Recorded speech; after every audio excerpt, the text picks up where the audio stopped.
오늘 예수님이 우리에게 주신 말씀을 보겠습니다. 말씀은 마태복음 22장 41절부터 46절 말씀 되겠습니다. 41절부터 46절 말씀 전에 34절부터 40절 말씀 보면 그 앞에는 어떻게 되어 있냐면 이렇게 되어 있습니다. 34절 사두개인들에게 대답할 수 없게 하셨다 함을 듣고죠. 그래서 잘 보시기 바랍니다. 지금 마태복음 22장 41절부터는 누구에게 얘기하냐면 바리새인들에게 얘기해요. 그렇죠? 그러면 34절 사두개인으로부터 대답하지 못하게 했다 하는 건 뭐냐면 마태복음 22장 23절에 이렇게 되어 있죠. 부활이 없다는 사두개인들이 그날 예수께 나와 물었다 그러죠. 자, 그러면 여기서 두 가지가 나옵니다.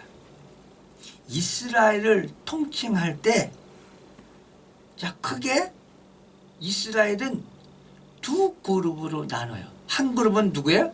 사두개인. 그래서 사독 요거는 뭐냐면 제사장 그룹들을 얘기해요. 그래서 주님이 제사장들에게 말씀을 선포하고 말했을 때 아무도 거기서 대답한 사람이 없었다. 또 한 가지, 오늘은 바리새인들에게 예수님이 그리스도께서 말씀하셨을 때 46절에 똑같이 나오죠. 한마디도 능히 대답하는 사람이 없었다. 이 말씀을 통해서 이제 예수님이 모든 것을 완성하시면서 그 누구도 주님 앞에 대답할 수 있는 사람은 아무도 없다 하는 것을 여기서 말씀하는 거예요. 잘 몰랐죠? 여러분 그동안 이거 말씀 볼 때 뭐 부활이 없다고 해서 사두개인 얘기했는데 말할 사람이 없었구나. 바리새인들에게 주님이 그 질문에 대답하면서 했을 때 바리새인들이 말이 없었구나. 이렇게만 알고 있지 요게 왜 기록에 들어가 있느냐는 할 말이 없죠. 자, 요것을 통해서 주님은 우리에게 이미 다 말씀하셨고 거기에 대해서 아무도 대답할 수 있는 사람이 없다.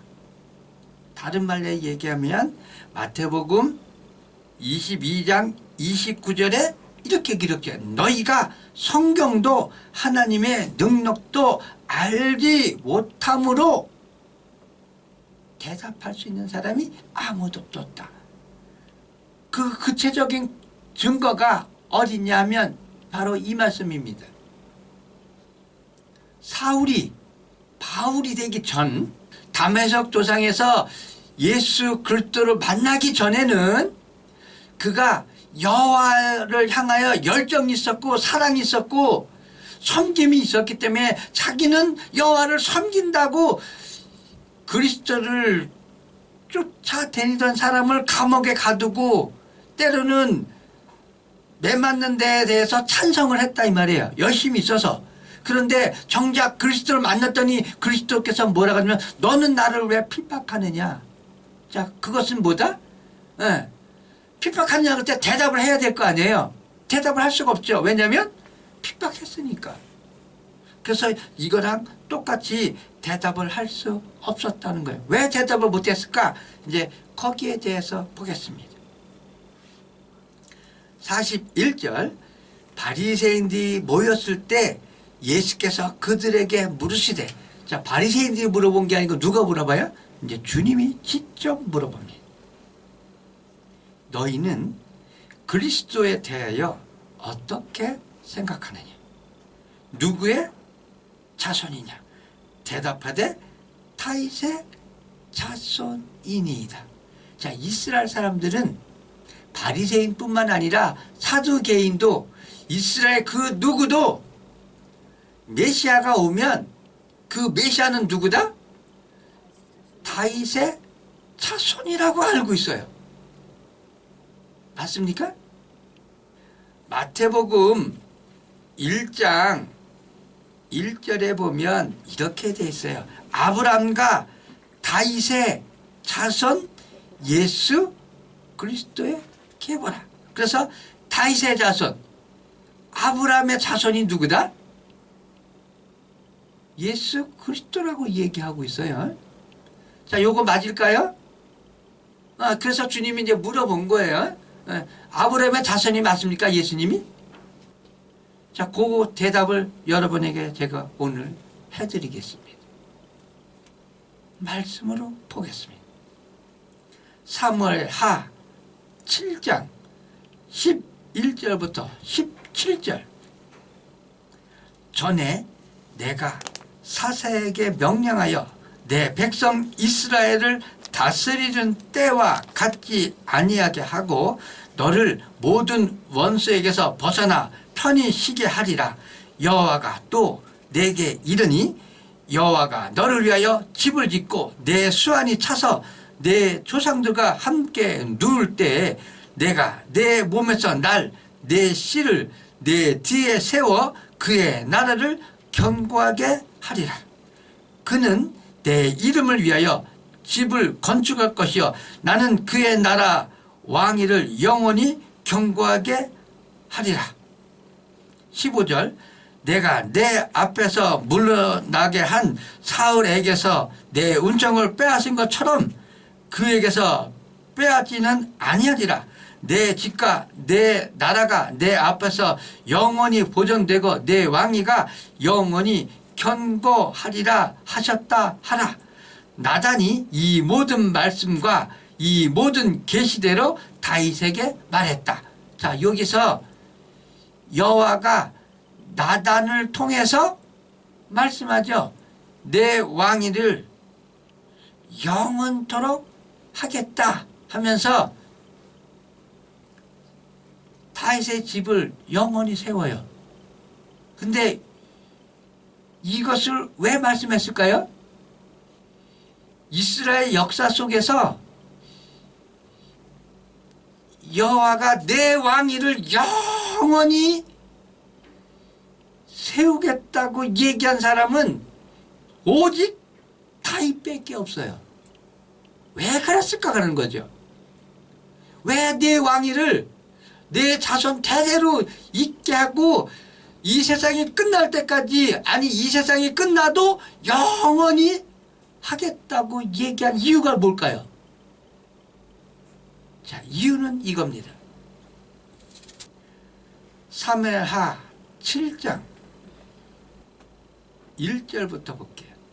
여호와께서 주위의 모든 원수를 무찌르사 왕으로, 그러니까 다윗으로 궁에 평안히 살게 할 때, 그러니까 다윗이 이제 모든 전쟁 다 끝이고 이제 이스라엘 영토를 이제 안정되고 이제 편안히 있을 때예요. 그러니까 다윗성에서 있을 때 얘기하는 거예요. 왕이 선지자 나단에게 이르되 볼지어다 나는 백항목 궁에 살거늘 하나님의 꾀는 시장 가운데 있도다.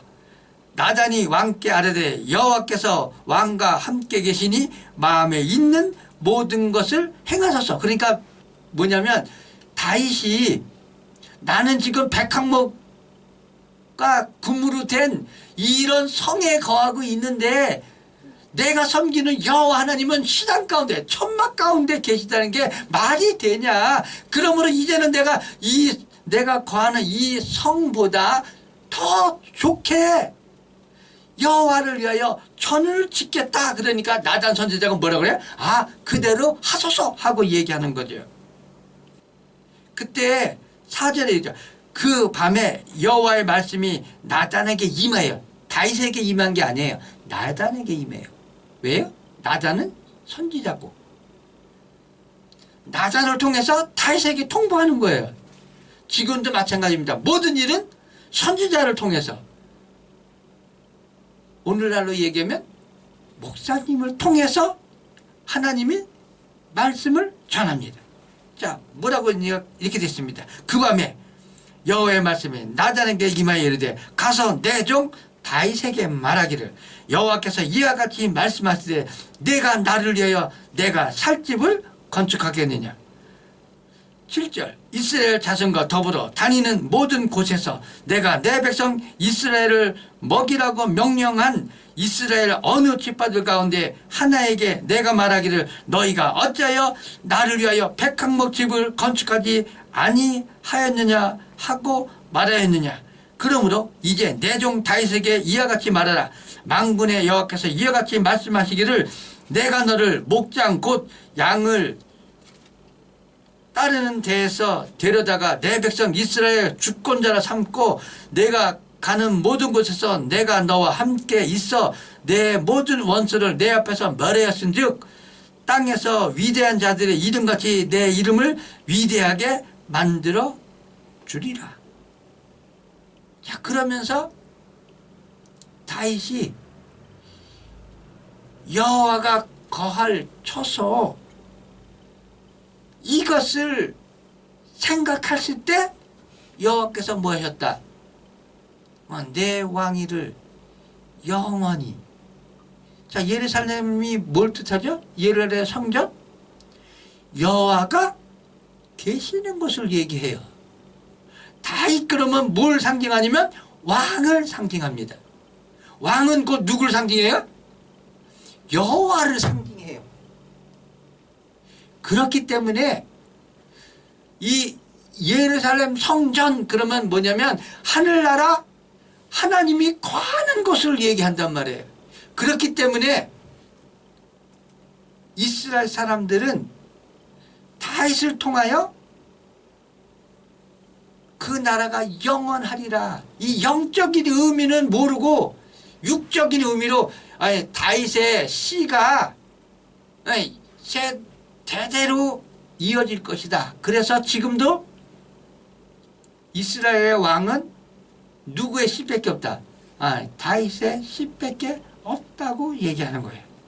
그래서 예수님이 출생한 마태복음 1장에도 아브라함과 다윗의 자손 그러면서 예수 그리스도의 계보라고 나오죠. 그러면서 요셉이 누구예요?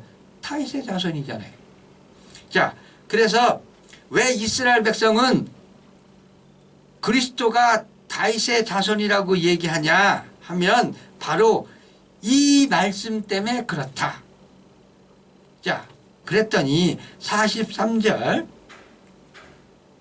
이르시되 그러면 다윗이 성령에 감동되어 어찌 그리스도를 주라 칭하여 말하되 하면서 이제 다윗이 뭐에 감동됐다고요?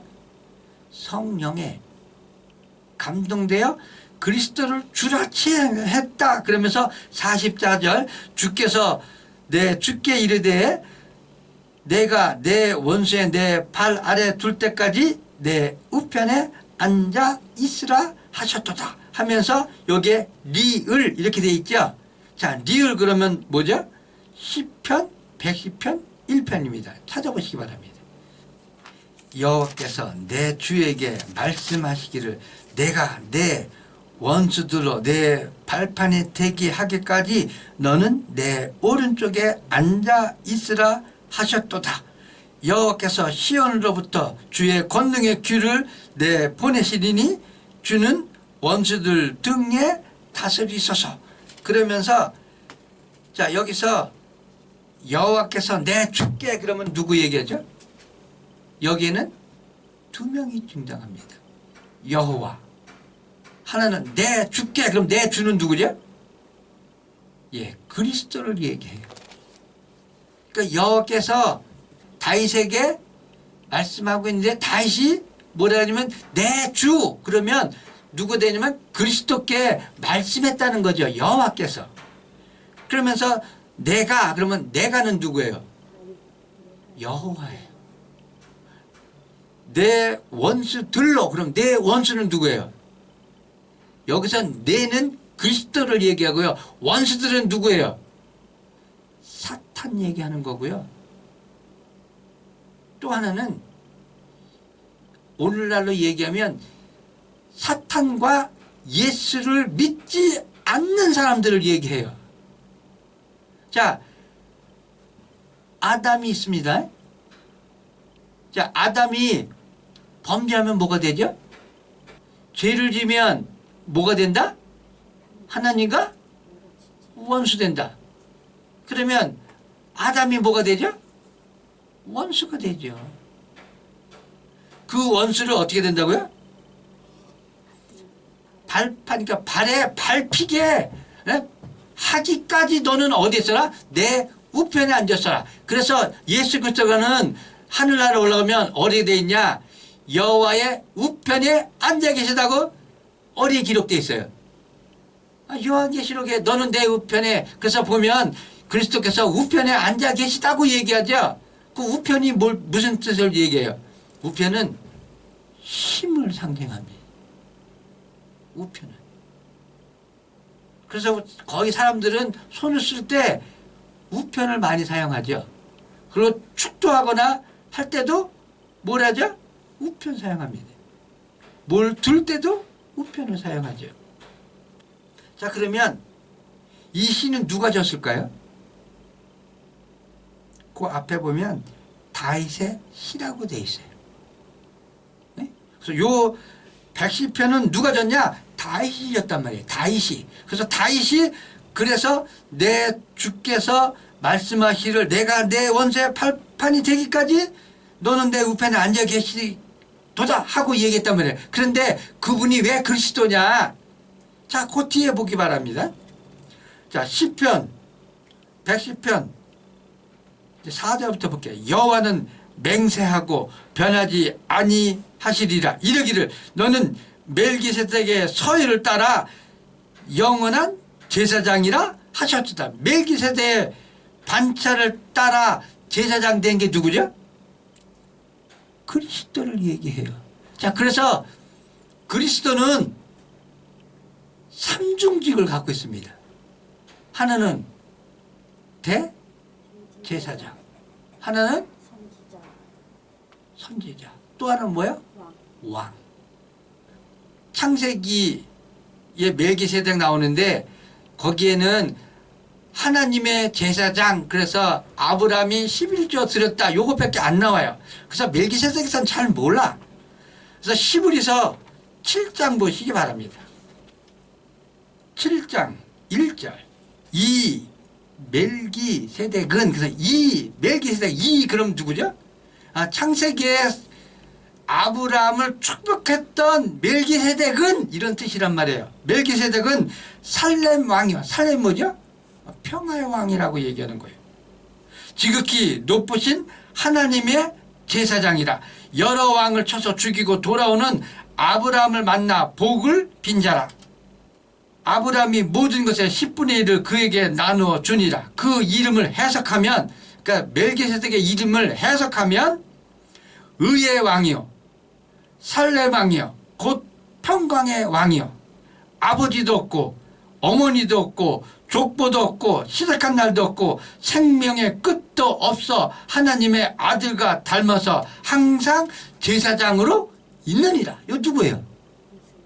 예수 그리스도예요. 이 뒤에 보시기 바랍니다. 뒤에 보면 어떻게 되냐면 이렇게 돼 있어요. 레위 계통의 제사장 직분으로 말미암아 어찌하여 아론의 반차를 따르지 않고 멜기세덱의 반차를 따르는 다른 한 제사장을 세울 필요가 있느냐? 자, 레위는 뭐예요? 아브라함의 후손이죠. 여기서 잘 보시기 바랍니다. 어떤 게 있냐면 여러분 이거 보시기 바랍니다. 5절 레위의 아들들 가운데 제사장의 직분을 받은 자들은 율법을 따라 아브라함의 허리에서 난 자라. 그러면 아브라함 있을 때 레위는 어디 있었다고요? 아브라함의 허리에 있었다고요. 왜 우리가 영원한 생명이냐면 우리는 이미 아담 때부터 우리는 아담의 허리에 있었다. 허리에 있었다고 얘기하는 거예요. 그러면 레위는 아브라함으로 봤을 때는 뭐죠? 레위 족속으로 봤을 때는 아브라함은 할아버지란 말이에요. 그러면 할아버지 밑에 있죠. 그러면 밑에 있는 자가 위에 있는 사람을 복 줄 수가 있어요?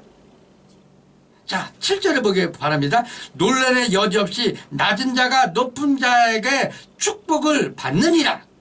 그러면 예수님은 레위의 후손으로 와야 됩니까? 아니면 멜기세덱의 반차를 따라야 됩니까? 멜기세덱의 후손이 아니기 때문에 멜기세덱은 하나님의 제사이기 때문에 같은 레벨에 따라서 제사장이라고 하는 얘기예요. 에? 그래야 말이 맞지. 예수님이 대제사장인데 레위의 후손으로 올 수가 없잖아요. 그래서 멜기세덱이 등장하는 거예요. 여러분, 멜기세덱이 어느 날 갑자기 그냥 한 구절 나오고 간두니까 아, 이게 무슨 의미가 바로 이런 의미예요. 네? 자, 여기서 보면 허리에 난 자라고 그러죠. 23절에는 이렇게 되어 있습니다. 제사장 된 그들의 수요가 많은 것은 죽음으로 말미암아 항상 잊지 못하되 예수는 영원히 계심으로 그 제사장 직분도 갈리지 아니하신다. 그래서 예수께서는 대제사장이시다. 오직 한 번 딱 들어. 왜 한 분밖에 없으니까. 영원한 분이니까. 그래서 이 제사장, 그래서 멜기세덱의 반차를 따라가시는데 그분이 누구다? 바로 그리스도를 얘기해요. 그래서 다른 말로 얘기하면 다윗은 누구의 허리에 있었죠? 아브라함의 허리에 있었다고 얘기하는 거예요. 자, 무슨 뜻인지 알죠? 자, 우리는 내 바로 윗 학년 아버지의 허리에 있다가 나왔죠. 네? 그럼 내 육신의 아버지는 누구예요? 할아버지 허리에 있다 나온 거예요. 자, 그래서 우리의 조상은 쭉 올라가면 아담부터 우리 조상이란 말이죠. 그렇기 때문에 이건 뭘 얘기하냐? 예정론 얘기하는 거야. 하나님은 이미 다 모든 것을 다 아시고 예정하셨다. 그렇기 때문에 왜 다윗을 왕으로 세웠냐? 바로 이 족보, 이 말씀을 이루기 위해서, 그러니까 처음부터 끝까지 정확하게 맞아떨어지게 하셨다 이 말이에요. 그러니까 뭐 주먹구식으로 뭐 이렇게 중구난방식이 아니라 정확하게 뜻을 내고 뭐든지 만들 때는 설계도 만들어 놓고 설계도대로 조립하잖아요. 그러니까 하나님은 이미 다 이 세상에 설계도를 다 만들어 놓고 다 하셨고 나중에는 이 설계도 이제 폐기하시겠다고 얘기하는 거예요. 자, 그래서 여기서 내 발등장이 되기까지 너는 내 우편에 앉아 계시겠다는 거예요. 자, 그러면 예수님은 다윗의 자손 맞습니까? 아니죠. 자, 다른 의미 볼게요. 사도행전 2장 29절 보시기 바랍니다. 자, 여기에는 더 정확하게 나와 있습니다. 사도행전 2장 보면 베드로가 이제 처음 설교하는 장면이 나와요. 형제들아, 내가 조상 다윗에 대하여 담대히 말할 수 있노니 다윗이 죽어 장사되어 그 묘가 오늘까지 우리 중에 있도다. 그러니까 얘기하죠. 뭐라고요? 우리 조상 다윗은 내가 담대히 얘기하는데 다윗은 죽어서 무덤에 있다고 얘기하는 거예요. 자, 아시겠죠? 자, 있도다. 그는 선지자라 하나님이 이미 맹세하사 그 자손 중에서 한 사람을 그 위에 앉게 하리라 하심을 알고, 자, 31절, 미리 본고로 그리스도의 부활을 말하되 그가 음부에 버림이 되지 않고 그 육신이 썩음을 당하지 아니하리라 하더니, 다윗은 하늘에 올라가지 못하였으니 친히 말하여 이르되 주께서 내 주에게 말씀하시기를 내가 내 원수로 내 발등상이 되기까지 너는 내 우편에 앉아 있으라 하였도다. 그러면서 여기 29절에 미리 본 거죠. 자, 미리 보여줬어요. 그렇기 때문에 그리스도를 향하여 뭐라고요? 내 주라고 얘기한 거예요. 43절 이랬을 그러면 다윗이 성령에 감동되어 어찌 그리스도를 주라 칭하여 말했느냐 하면서 44절 얘기하죠. 자, 그러면 자, 예수님이 어떻게 태어나셨을까요? 자, 다윗의 씨라 그러니까 우리는 육신의 씨를 얘기하는데 육신의 씨를 얘기하는 게 아니라 영적인 씨를 얘기하는 거예요. 자, 예수님의 탄생을 보겠습니다. 마태복음 1장 18절부터 보겠습니다. 예수 그리스도의 나심은 이러하리라. 그의 어머니 마리아가 요셉과 약혼하고 동거하기 전 성령으로 잉태된 것이 나타났더니 그의 남편 요셉은 의로운 사람이라 드러내지 않고 가만히 끊고자 하여져. 자, 여기서 뭐라고요? 약혼하고 결혼하기 전 상황을 얘기하는 거예요. 그러므로 마리아는 다윗의 씨가 아니죠. 그렇지만 사람인지라 그 사람의 형태를 띄어야 하기 때문에 다윗의 후손인 요셉의 이름을 빌려서 나오신다는 거죠. 자, 그러면서 21절 아들을 낳으리니 이름을 예수라 하라 이렇게 돼 있어요. 자, 요것만 갖고 보면 헷갈릴 수 있어요. 근데 여기보다 더 정확한 부분이 있습니다. 자, 누가복음 보시기 바랍니다. 누가복음 1장 31절부터 볼게요. 누가복음 1장 31절. 보라, 내가 잉타하여 아들을 낳으리니 그 이름을 예수라 하라. 그가 큰 자가 되고 지극히 높으신 이의 아들이라 일컬음을 받을 것이요 주 하나님께서 그 조상 다윗 왕의 위를 그에게 주시리라. 자, 그러면서 34절 마리아가 천사에게 말하되 나는 남자를 알지 못하니 어찌 이런 일이 있을 수 있습니까? 그러니까 뭐예요?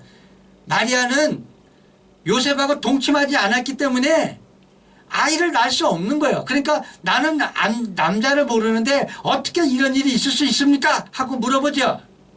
자, 그랬더니 여러분 잘 보시기 바랍니다. 36절.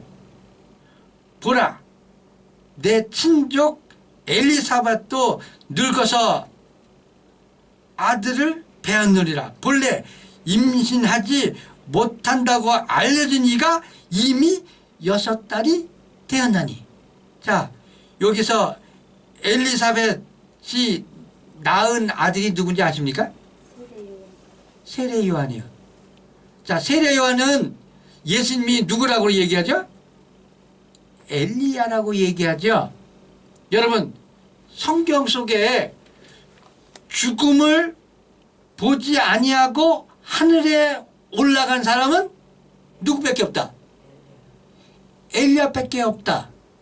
왜 엘리야가 죽음을 보자고 하늘에 올라갔을까요? 아, 그가 선지자고 거룩해서요? 아니, 이스라엘에는 선지자가 엄청 많았어요. 네? 모세도 죽음을 보자고 올라갔어야 됐잖아. 엘리야보다 모세가 더 엄청난 사람인데 그 모세도 죽었는데 왜 엘리야만 죽지 않고 하늘나라에 올라갔을까 하는 거예요. 왜일까요? 바로 요 장면 때문에 그래요. 마리아가 뭐라고요? 나는 남자를 알지 못하는데 어떻게 애를 뵐 수 있어요? 그러니까 야, 증거가 있어. 누구? 네 친척 엘리사벳이 이미 아이를 가진 지 6개월이야. 그 아이가 누구다? 엘리야라고 얘기하는 거예요. 여기 분명히 있잖아요. 나이가 늙어 임신하지 못한다 그러면 엘리야가 어떻게 갔을까요? 죽음을 보지 않았기 때문에 하늘에 올라갔기 때문에 다시 엘리사벳을 통해서 나와갖고 말라기 3장 1절의 말씀을 이루는 거예요. 네? 자, 이게 여러분 허리에서 난 자라 다 뭐다. 이 성경기에 기록된 이 모든 것은 다 여호와 하나님이 철저하게 작정하시고 계획하시고 하신 일이다 하는 거예요. 그래서 여기 누가복음에 보면은 마리아가 엘리사벳을 만나러 가죠. 40절에 이게 사가랴의 집에 들어가 엘리사벳에게 문안하니 엘리사벳이 마리아가 문안함을 들으며 아이가 복중에 뛰어노는더라 하면서 이렇게 얘기하잖아요. 주께서 하신 말씀이 반드시 이루어지리라고 믿은 그 여자에게 복이 있도다. 그래서 마리아가 엘리사벳에게 이루어진 그 일을 보고 뭐했다? 아니 믿은 거예요. 여호와께서 다윗을 사용하신 거고요. 여호와께서 마리아를 사용하신 거고요. 여호와께서 엘리야를 사용하신 거고 여호와께서 모세를 사용하신 거예요. 그렇기 때문에 우리는 하나님 나라에 올라가면 우리가 한 게 아무것도 주께서 하셨다고 얘기할 수밖에 없는 거예요. 그 대표적인 게 뭐다? 자, 멜기세덱이 아브라함에게 복 준 것처럼 아브라함의 위는 누구다? 멜기세덱이 뭐야? 하나님의 제사장이다 그러면 그리스도라고 얘기하는 거예요. 그 하나님으로부터 복 받은 거예요, 아브라함이. 그렇기 때문에 예수님은 육신으로 있는 다윗의 자손이 아니라고 얘기하는 거예요. 영적으로 뭘 뜻하냐? 왕, 이것을 이루기 위해서 다윗의 이름을 빌렸을 뿐이라고 얘기하는 겁니다. 선지자도 수없이 많죠. 그것을 통해서 예수님의 직분, 선지자 직분, 이것을 위해서 선지자를 보내신 거예요. 레위 제사장, 이 제사장 직분도 뭐다? 네, 하나님 앞에 올라가려면 죄의 사함이 필요하고 그러기 위해서는 생명의 값은 생명으로 물어야 되기 때문에 그것을 제사장이 갖고 올라가서 하나님 앞에 드려야 되니까 그 직분을 위해서 멜기세덱이 나오는 거예요. 자, 이렇게 말씀하시니까 46절 한마디도 능히 대답하는 자가 없고 그날부터 감히 그에게 묻는 자가 없더라. 다른 말로 얘기할게요. 그날부터 사두개인이든 바리새인이든 그 누구도 주님 앞에 뭐하는 사람이 없었다. 묻는 사람이 없었다. 이 말씀을 따라 예수 그리스도를 더욱더 잘 아시는 여러분이 다 되시기를 예수 이름으로 축원합니다.